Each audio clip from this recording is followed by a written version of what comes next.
More specifically, a little bit about London. My name is Chrysanthos Chrysanthou. I work for Notion Capital, a London-based B2B focused fund.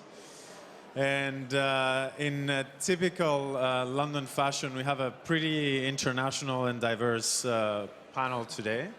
I'll start with some of the locals. Christina works for London and Partners, which is effectively the promotion office for bringing and growing London startups into the London ecosystem.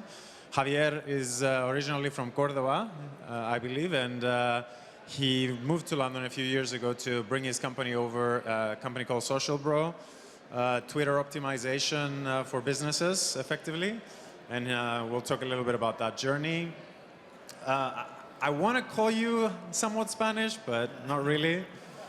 Gary, ex-entrepreneur, lawyer originally, ended up in Spain many, many years ago, set up a startup, ended up moving into more of an academic spin, and more recently run Wyra in the accelerator for Telefonica in Spain and now in London. He's the director in London. And on my left-hand side, your right-hand side, Alex, where do I start? Alex, originally from corporate within Disney, McKinsey, ended up in London, set up a company, took it public in the London Stock Exchange. Rarity, I would say. And now he's continues to be a serial entrepreneur. He's running Faction, which is effectively a ski and apparel firm, but at the same time has his own co-working space with a very curated list of startups. He's a serial angel investor, massively engaged in London, and at the same time runs an interesting group called ICE, which is several entrepreneurs and ecosystem players coming together to evolve the future of entrepreneurship. But we'll touch a little bit upon. Sounds like I need to focus. Yes. No, you're an entrepreneur. Nicola, more recent addition to our London ecosystem, knows a lot more about the French ecosystem, but hopefully we'll get a little bit of contrast between how he sees London and France as well. And then lastly, Mark, operational roles in the past, but now he kind of doubles between UKTI, which is the UK Trade and Investment Office that helps international companies, both small and large, around the digital media space, move into London and the UK. But at the same time, is very much involved in an innovation hub in Bristol, in a smart city project in Bristol, which hopefully we'll get to hear the out of London experience from you. But what I wanted to start with today, and I'll turn it over to you guys, is maybe as we're here about the entrepreneurs, let's pick a story from Javier and talk a little bit about how your journey went from Córdoba. Why London? Why did you end up in London? How did you end up in London?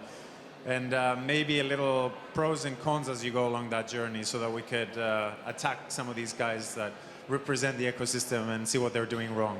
Okay, that sounds great. So just short story about Social Bro. So we started in Córdoba. We had an idea about, as you said, knowing more about your audience on Twitter. So when we got traction for that application we had, I remember initially we had a only free application for that people can go sign up their Twitter account and know more about their followers. So when we got traction, then we decided we want to raise money. That was kind of the moment that we had to decide, okay, let's see what we can do. So we kind of tried to see what's going on about venture capitalism here in Spain. But then we rapidly saw that there in UK there was much more access to funding. So that was the main reason. At the end of the day, it's access to funding. We actually tried in the States, but yeah, we realized we didn't have resources to actually make it happen. So we used our friends at Ryanair and EasyJet, traveling from Malaga to London every time we had a meeting with investors. And finally, we raised our seed round with prominent in our space, that is MarTech. I think that London is one of the capital of marketing alongside with New York. So the main reason for us was first the space, because we can grow not only as company but also as people. It's my first step. Well, I before I had a consulting company. The spin-off was the company that grew from that company was Social Bro. But being my kind of first startup that I want to scale, etc., then obviously for me as person it's really important to grow. And then as well as company, I think is the best place for a company like Social Bro to internationalize. So let me interrupt you there. Yeah. So you landed in London. How do you start? I mean, how do you, obviously, early stage company, you want to think about angel investing, you want to think about potentially accelerator, yes or no? We'll talk about that a little bit. How do you start? Who do you call? Who do you interact with in London specifically? Yeah, the way we did was we joined Seedcamp. So it's for those that you don't know, Seedcamp is an accelerator, one of the main accelerators maybe in Europe. So with that, basically, our network grew quite quickly, and then we meet all the different venture capitals and as well angel investors, those that we believe that they are going to have an impact in the company by having them and by having their input, then we raise the money with them. So the question is Seedcamp help us to grow that network, and from that then we got the traction in terms of customers and then the Series A, etc. And initially you raised your seed. Was it angels or venture? What was it? Yeah, so we wanted to have a mix of angels and venture. Finally, it was only ventures. Sorry, it was only angels. So that allowed us to release our paid application, our paid platform, so people can pay and we can deliver, we can gain some money, we can earn some money. With that, then when we got traction in that model, in that business model, then we went for the Series A with Scottish Equity Partners. And I have to say something that is one of the pros is I believe is that those angels as well were very important at the end of the day when we raised that Series A. Right. And Alex, I mean, you're an angel, I'm an angel investor. How have you seen London evolve in terms of the angel ecosystem, let's call it, the last few years? Obviously, we have the SEIS and EIS program set up by the government. As an angel, though, I personally see a lot of non-knowledgeable or more inexperienced people dropping money left and right without understanding what that is. How do you see that ecosystem evolving in London? Well, first, it exists, and that's nice. In 2007, 2008, I was on the first board of Seedcamp, and it was a really interesting time because it was educating a market. There were a few folks. I joined something called Cambridge Angels, and they made their money in the 80s and 90s in computers, and are continue to invest and are great, but they were very unusual. Whereas now you have people who are looking at it partly as an asset class, partly as a tax dodge, and partly as entertainment. But realistically, I think that's great. Now, if you are a founder and you need some early stage capital, having that market out there is immense, and it really wasn't there. In 2008, it was so hard. Right. You knocked on 100 doors, you just couldn't get through. And now between angel networks and pitch events and there are a lot of connectors, and I hate the idea. That essentially, if you have something good to sell in terms of a product, hopefully you don't have to pay somebody to get you cash. But if that lets you get on with it, then it's not the end of the world. That is great to help launch businesses. The problem with the demon angels, the dark angels, is mostly around ones that feel like that don't get the game, don't understand that they're going to win if they back the right horse, and not because they got the right deal and screwed the lid down on them. Yeah. And then the second problem is if you spend more time talking to angels than talking to clients or your developers or your team. Those are the two biggest problems. Yeah, that's sort of an international problem in the sense of closing those deals. But was the rationale behind SEIS initially more to pour more money into the industry to energize it? And has that worked? I mean, I keep getting asked whenever I go, how does SEIS work? How does EIS work in other countries? Should we set it up in our country? Do you think it's working or not working? Yeah, I think it is more working. harm than good, or No, I don't think more harm than good. I think, Alex points out some pitfalls there. I had a startup in 2000, 2001, trying to find anybody who would invest in anything that said .com once that had burst. There was no one there at all. And we had the London ecosystem was kind of growing up, and I use London advisedly because that's where the money is in the UK. We had a big gap at that early stage finance. If you got a bit higher, then you were beginning to find people who understand that there was an asset class in digital, but there was a very big gap. EIS, the Enterprise Investment Scheme, had worked very, very well with the film industry, and it had brought people into that. Again, there were some rough edges to it, and so it was very much seen as a way of bringing more early stage money into the system. And I think it's worked in that, and I think that over the last kind of 5 years or so, there's been some tweaks recently to it. Yeah. But the whole kind of the finance ladder doesn't have so many rungs missing, which I think was a problem previously. I think the two things are that SAIS gets a lot more flack, and it's just too complicated. If you've got something that's helping people with tax, then that's probably good enough. And if you can't get people past that, then you probably shouldn't worry about it. Right. But now I do think that London is different to 2009, 2008. If you have a good product, if you have a good vision, if you can package yourself up, you can get angel money. People will find you. Yeah. Fair enough. At a high price. Now, let me go back a little bit to that journey. You mentioned SeedCamp. Yeah. Why SeedCamp and why an accelerator, in a sense? Yeah, in our case, it was the faster way by then that we believed was going to work for us on a scale. By then we were spending a lot in our servers, etc. So then we needed basically raise money as soon as possible. That was really why. And then we found SeedCamp. We found that they have an incredible network, and actually we could leverage that network very quickly and raise a seed round of 500K quite quick, although it took more than expected, as always.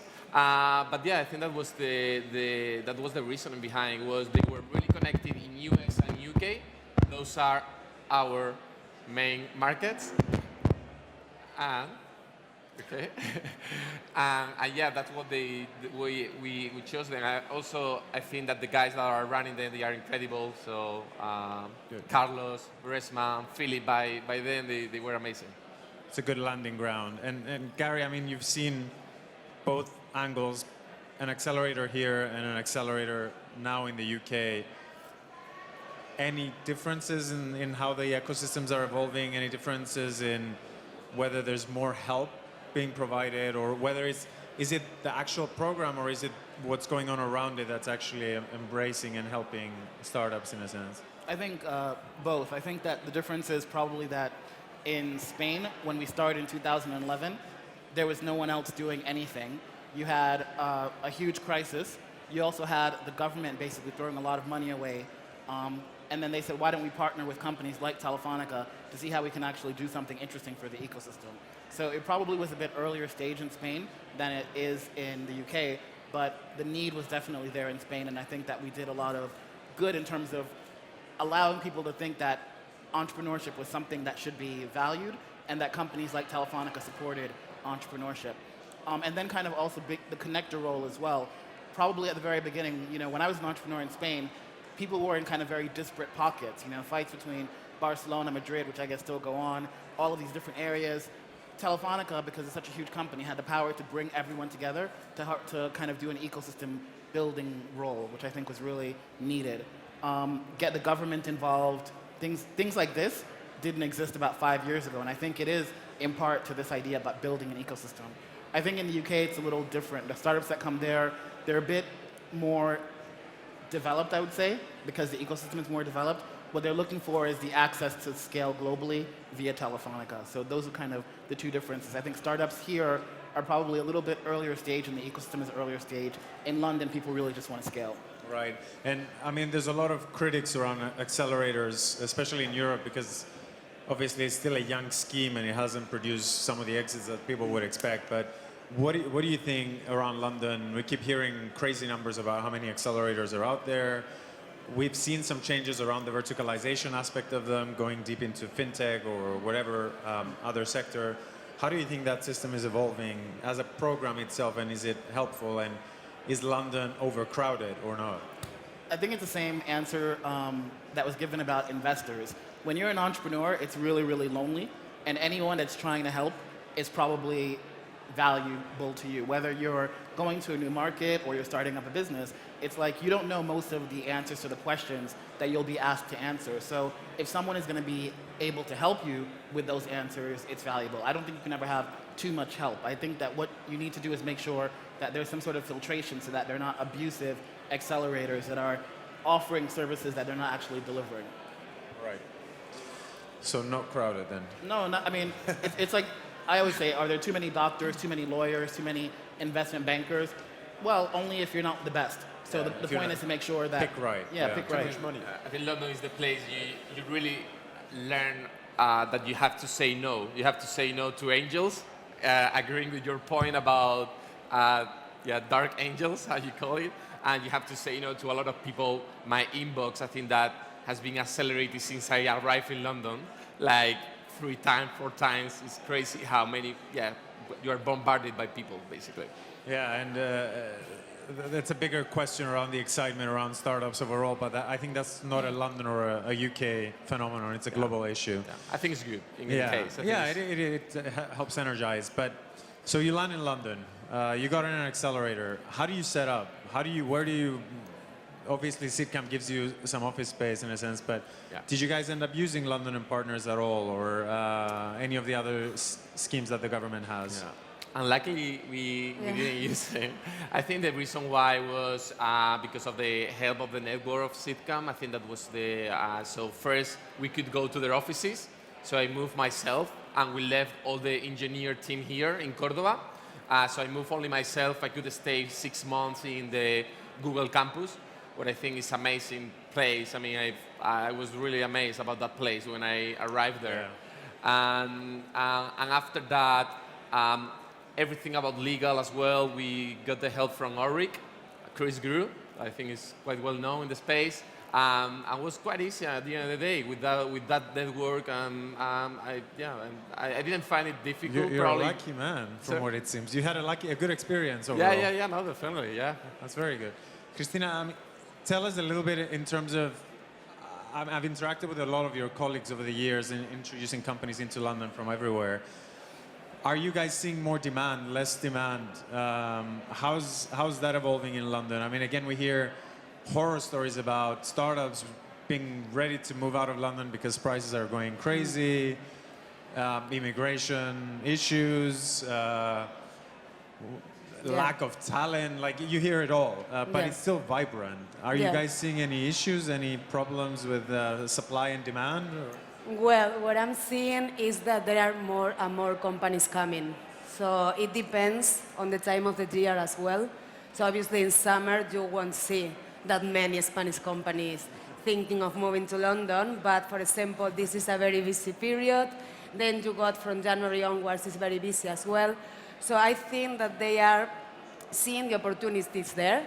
They know that if you are in London, you can actually be everywhere because you are gonna, as Javier said before, that's gonna give you access to different markets as well. So it doesn't mean that because you are there, that you will only meet people from London. You are gonna meet people from the Middle East, from Russia, you name it. So I think that they are seeing the opportunities there, even though it is said that it is a very expensive city, where it is. When it comes to the tax system, it's not that bad. So, for example, the corporation tax is at 20%. Then you got different tax reliefs as well if it's a research and development project. So you need to know that information. So sometimes you don't know that, and that's why that can put you off. Right, but let's pick East London. And Alex, you guys set up Runway East recently. It is, I live in East London, it's beyond expensive in a way. Are you guys having trouble finding space for startups? Are you finding it too expensive to set them up? We have WeWork recently that came in super strong and opened several offices, but it's still pricey, as we talked about earlier. How do we tackle that? And is that really an issue, or is that part of the overall package that you're getting in London that kind of balances everything up? Well, it obviously depends on the accelerator you want to be in. I mean, for example, through London and Partners, you can find a very good deal because we got partnerships with different accelerators.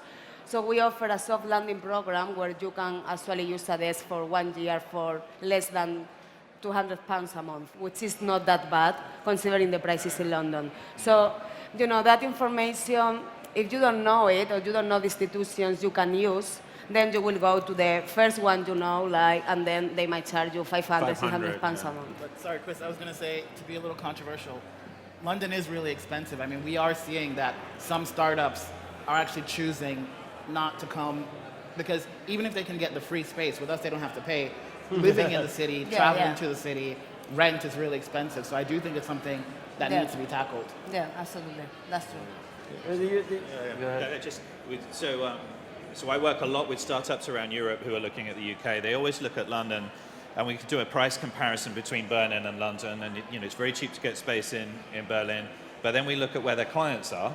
Right. And you can be international by crossing the road in London. All of your multinational clients are there, and many, many European startups use London as the bounce into the US. Yeah, so the overall so package, it's just the overall package is it's a cost you have to accept. You were talking about France yesterday as how much cheaper it is. Yeah, but to bounce on that, I see more and more people. They used to do like Paris, London, then the US, but now they bypass London. They try to go to the US straight. In the last 2 months, I saw like 40 companies sending people to the US because, as we saw in the presentation before, everything is bigger there. And speaking of expensive town, I think SF is over the top. But anyway, people are still trying to go there. But it's difficult.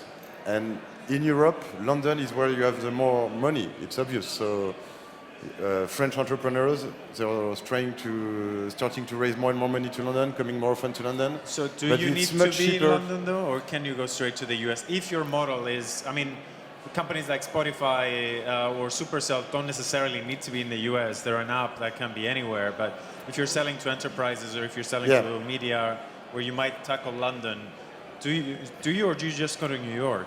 Or I mean, looking at the French ecosystem, they go directly to New York or SF, and they keep the developers in France. Because France has less tax break for investors, but a lot of tax break for social tax. So basically the government say when you hire like engineers, you don't pay any social tax on top of the salary. So they end up being really cheap and good quality. So what we see most of the time is people keeping all the development team in Paris, or even better outside of Paris, where you have even less churn, because this is a big issue for startup, churn of developers, and the salespeople going to the US. I'll be controversial. Sorry, it's about talent and it's about money, and then after that, you know, your clients and things like that. And my first startup that I started myself, I started on Claudio Cuello and Juan Bravo, about, I don't know, half a mile from here. And we came up with this idea, we started talking to people all around the world, and we said, what the fuck are we doing? We moved to London, we raised money, we raised, you know, and it was boom time, so that was fun. But, you know, and we, more importantly, we built a team. If I look at my building in East London right now, you don't hear English, man. I mean, it's some of the best, if you are 26 and French, if you are 26 and Italian, now it's the Portuguese wave, the Greek wave. You know, you've got fantastic people that you can hire. Now, it is harder to keep them because there are alternatives. And that makes part of the CEO's job or the founder's job to be a salesman and sell to their team and their staff, as well as selling to the investors to get the cash to pay them. But, you know, I'm also a big believer. There's a stat about in the US, the likelihood of building $1 million success is higher in St. Louis than it is in Silicon Valley, because most of the Silicon Valley ones die. Whereas, but the idea of the prospects of building $100 million success is higher in the Valley, right? And I think the same applies here. You can build a company here. I highly encourage it. But if you want to go big, then it's easier to do it in London.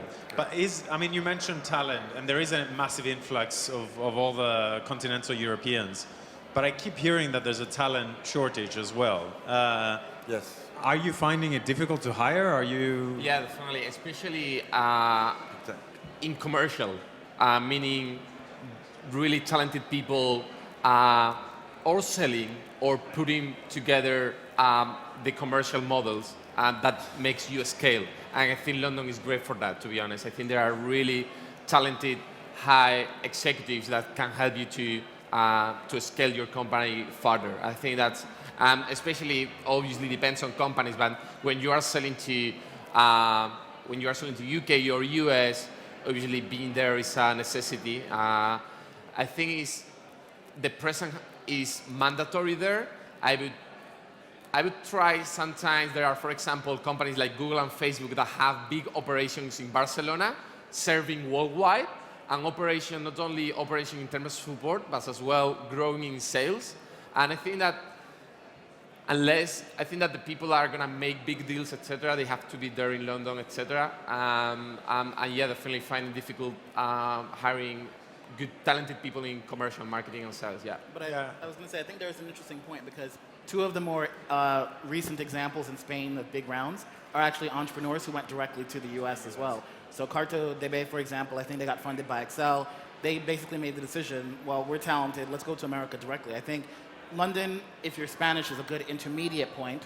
But if you are good enough, maybe you think, well, let's just go full out. Yeah, there's always going to be that top 1-2% that will go straight, but the rest need the help. And maybe one last point about London, going to your next round in terms of fundraising for a later round. Something that London is always famous on, and everyone keeps talking, is that the majority of the big funds and the money is in London. So everyone does pass through London from continental Europe. How did you find that, and how are you seeing that evolve? I mean, I keep hearing and I keep getting every day new fund being raised in London. How is that looking for you? Are you going to raise there for the next round? So in our case, for our Series A, or that we raised with Scottish Equity Partners with SCP, I think was good the competition around, so that at the end of the day help you to get better conditions for your deal. So that is good for founders at the end of the day. Next round, we will be. I think that for a company, always good to funds that have a leg in the US as well. So kind of combine local influence versus internationalization. I think it's good. I mean, London have many of them. So. But in terms of price, I can tell you that having worked for a French local VC for a few years and now for a London-based one, as an entrepreneur, try to raise money in London because VCs and angels pay much higher price. Yeah, and we talked about this earlier, right? There's so much competition. Yeah, there's so much competition, and so price goes up, and also you can discuss we're in a bubble or not. But anyway, like when I was in my French fund, I rarely pay more than 10 million for a Series A or seed. In London, I never saw a deal below 10 million. Yeah, tell me about it. The good news is that all the VCs are looking for value, and so they are going out, and that will spread to. They're looking for the non-competitive deal in Spain or in France right yeah, now. And even the American now. What is changing also a lot is I think that the US fund are looking a lot in Europe. For sure. Look at Typeform. I mean, they raised with Index, but I know some American funds were around. USV just invested in a French company they never did before, and they're looking more. So there is more competition between funds, and there is more competition from the outside. As a London VC, sort of London VC, are you comfortable, or are you not comfortable in how the venture ecosystem is evolving? I keep hearing as well that, I keep seeing as a VC that the prices are getting more and more inflated in London compared to the rest of continental Europe. Yeah, I mean, when I'm uncomfortable is that when I see price are inflated when money goes in of the startup, but price are not inflated when money is going out of the startup. So this is an issue, but we'll see. Let's see where this leads. We are right? in a power law business, so when you hit big, you hit really big. That's what we're looking at. But for other business, there will be some broken stuff. Yeah, fair enough. So maybe a different angle. We've been talking about London. UK is broader than London, and Rodrigo from Point9, a friend of ours, wrote a an interesting blog about Spain the other day, just to shake things up a little bit here, about the split between Madrid and Barcelona and having two main hubs, and how that might not be potentially good versus a lot of the other countries have Paris is the main hub and London is the main hub of the UK. Let's not talk about and argue Spain and Madrid and Barcelona, but is there anything else going on in the UK, or should startups just say, let's go to London? Or should VCs only look at London? No, I mean, I think the VCs actually would be well advised to get out of London a little bit. London has the monopoly on money, but it doesn't have the monopoly on talent or ideas. And there are some really interesting things happening in cities like Bristol, Manchester, Ignite. Cambridge is very well known for, Arm and Brighton. And what tends to happen is that these cities have their own kind of personality. So Brighton moved from a games-based system to one which is very much now about kind of e-education and mixing games. Bristol has all the kind of semiconductor makers, but it also had a very strong media ecosystem, with the Natural History Unit and the BBC there and Aardman Animation. So you're finding some very interesting kind of crossovers. Manchester with advertising, design, music. So what happens, as I was saying to Alex, in the other cities, people are much more visible. You can grab people. So in the lab that I work in, we will grab around a project a designer, an architect, an artist, because artists are unreasonable and we like them for that, technologists, and we'll squish them around ideas. And so I think you're finding that there's more happening. The Tech City UK Tech Nation report survey something like 48,000 businesses. They're just doing it again. 75% of those are outside of London. Right. No, it might be that when they scale, they start to move. But actually, as I say, there's no monopoly on talent and ideas. And there's some really interesting things happening in these clusters. And it is cheaper. And it is cheaper. Well, we're finding it with some of the big East London, the flagship Shoreditch companies. They get to 100 people and say, hang on a second, I've got 100 people in Curtain Road.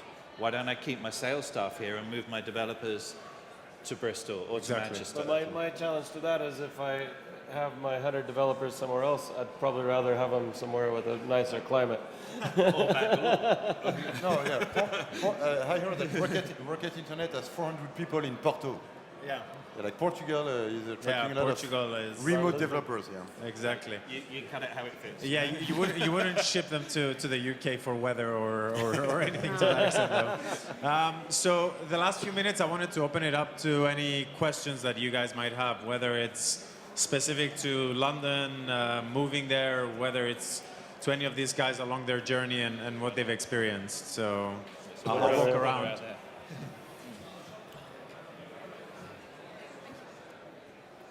Hi. I'm half from London, half from Amsterdam, brought up between Barcelona and Lisbon, so I feel like I can talk about this. 3 weeks ago, I moved to Lisbon from London, and I have to say it was a fantastic move because although London is fantastic for money, it's tough being a startup in London. It's really tough. You spend 90% of your energy surviving. Really, it's ridiculous.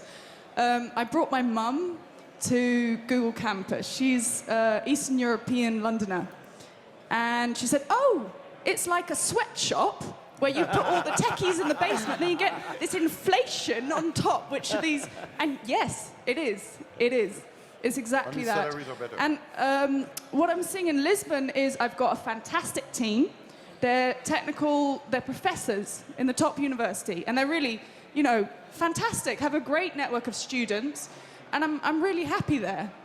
One of the issues that I'm having being across multiple European cities is that there isn't integration. I have to start companies in every single country, bank accounts, and that's a huge strain because of the bureaucracy, because of the languages. Fortunately, I speak them all, but it is not easy to work across Europe.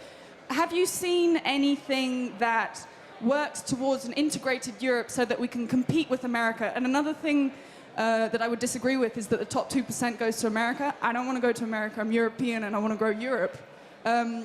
Is there any movement towards helping that happen?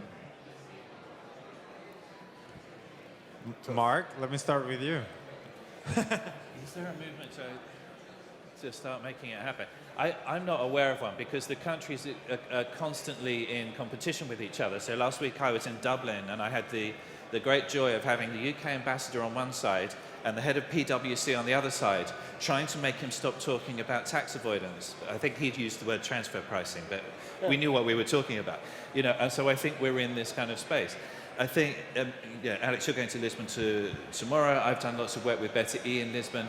I think we're creating a network of people who work in this space between the cities in Europe who are trying to make things move. Whether it gets to regulation, I mean, as you know, in Britain, talking about EU regulation at the moment is a total no-no if you're a Conservative government. So I just can't see it moving in terms of regulation. It's entirely sensible, but that reflects my political persuasion rather than the reality of it, I think. The only thing I think that they're working on, can you hear me?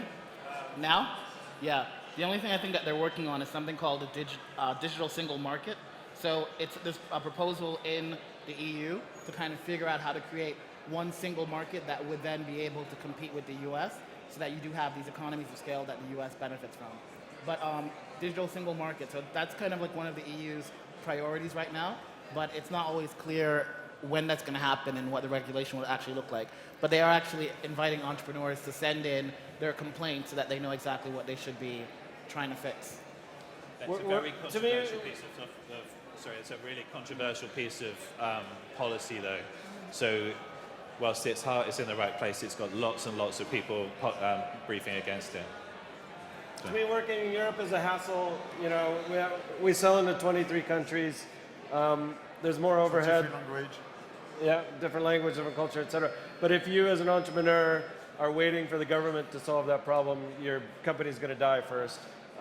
We've just had to solve it by, you know, making our ERP system something that, you know, we bodged together a bunch of Erply products until we could then, you know, build our own, open up those bank accounts and build a compelling business that works across markets. It would be easier to do it in Utah, but then you'd have to live in Utah. One more question. Hi, I'm Maximilian. I'm from German partner. My question is, do you see a war for talent in UK? A what? A war. A war for talent, yeah. Yeah. It's a skirmish. It's not quite a war. San Francisco's a war. Yeah, but there is definitely a shortage of developers, computer scientists, but it's true almost everywhere. So I know some people that are setting up their company in the middle of France or outside of London, just not to have a big churn in the developers. But finding developers, it's the biggest, the most difficult thing when you raise money.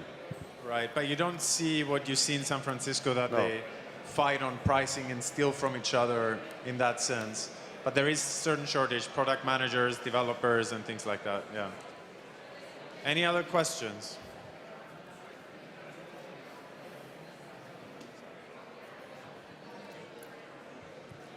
Hello. Do you see Latin American entrepreneurs in the London ecosystem? And do you see if the entrepreneurs from London and England watch the market of Latin America to grow? I couldn't hear the second part of the question. Do you see Latin American entrepreneurs in London, and do you see London entrepreneurs targeting Latin America? So, yes and yes. I think that a lot of the companies that come to Wira are specifically looking at what we can do. Can you hear me? Yeah. A lot of companies are looking to see how they can expand to Latin America. So at least from our point of view, maybe it's because we're a Spanish company in London, we do get a lot of people trying to attack that market. And you do see like everyone in London, so Latin Americans included. And a lot of Spanish entrepreneurs are in London, as we can see here, so yeah. I think it's a less well-trodden path. Yeah. I think it's a less obvious path. The Mexican government has been doing lots and lots between the UK and Mexico over the last year or so. So we're beginning to see that. Everybody's interested in Brazil but can't quite work out how they can address it. So it's less well-trodden, but there's plenty of interest.